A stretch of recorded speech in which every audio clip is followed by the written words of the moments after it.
آپ ایک جگہ فرماتے ہیں سر الخرافہ میں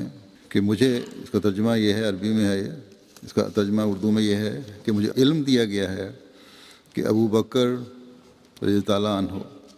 تمام صحابہ میں بلند ترین شان اور اعلیٰ مقام رکھتے تھے، اور بلا شبہ آپ پہلے خلیفہ تھے، اور آپ کے بارے میں خلافت کی آیات نازل ہوئیں۔ پھر سر الخلافہ کا بھی حوالہ ہے جس کا اردو ترجمہ یہ ہے کہ بخدا آپ اسلام کے آدم ثانی اور خیر الانام کے مظہر اول تھے، اور گو آپ نبی تو نہ تھے مگر آپ میں نبیوں اور رسولوں کی قوتیں موجود تھیں۔ پھر سر الخلافہ میں ہی آپ فرماتے ہیں کہ اللہ تعالیٰ جانتا تھا کہ حضرت ابوبکر صدیق رضی اللہ تعالیٰ عنہ صحابہ میں سے سب سے زیادہ بہادر، متقی اور رسول اللہ صلی اللہ علیہ وسلم کے سب سے زیادہ پیارے ہیں، اور فتح مند جرنیل ہیں، اور سید الکائنات کی محبت میں فنا اور شروع سے ہی آپ صلی اللہ علیہ وسلم کے غم گسار،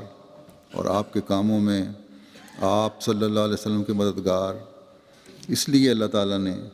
اپنے نبی کو تنگی کے زمانے میں ان کے ذریعے تسلی دی، اور انہیں صدیق کے نام سے مخصوص کیا گیا۔ وہ نبی دو جہان کے مقرب بنے، اور اللہ تعالیٰ نے انہیں ثانی اثنین کی خلت سے نوازا اور اپنے خاص بندوں میں شامل کیا۔ پھر ایک جگہ الفاظ میں فرماتے ہیں کہ رسول اللہ صلی اللہ علیہ وسلم کے وقت میں خلیفہ اول نے، جو بڑے ملک التجار تھے، مسلمان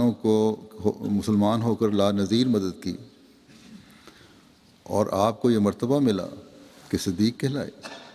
اور پہلے رفیق اور خلیفہ اول ہوئے۔ لکھا ہے کہ جب آپ تجارت سے واپس آئے تھے اور ابھی مکہ میں نہ پہنچے تھے کہ راستے میں ہی ایک شخص ملا، اس سے پوچھا کہ کوئی تازہ خبر سناؤ۔ اس نے کہا اور تو کوئی تازہ خبر نہیں، ہاں یہ بات ضرور ہے کہ تمہارے دوست نے پیغمبری کا دعویٰ کیا ہے۔ ابو بکر نے وہیں کھڑے ہو کر کہا کہ اگر اس نے یہ دعویٰ کیا ہے تو سچا ہے۔ پھر آپ فرماتے ہیں حضرت ابو بکر رضی اللہ تعالیٰ عنہ نے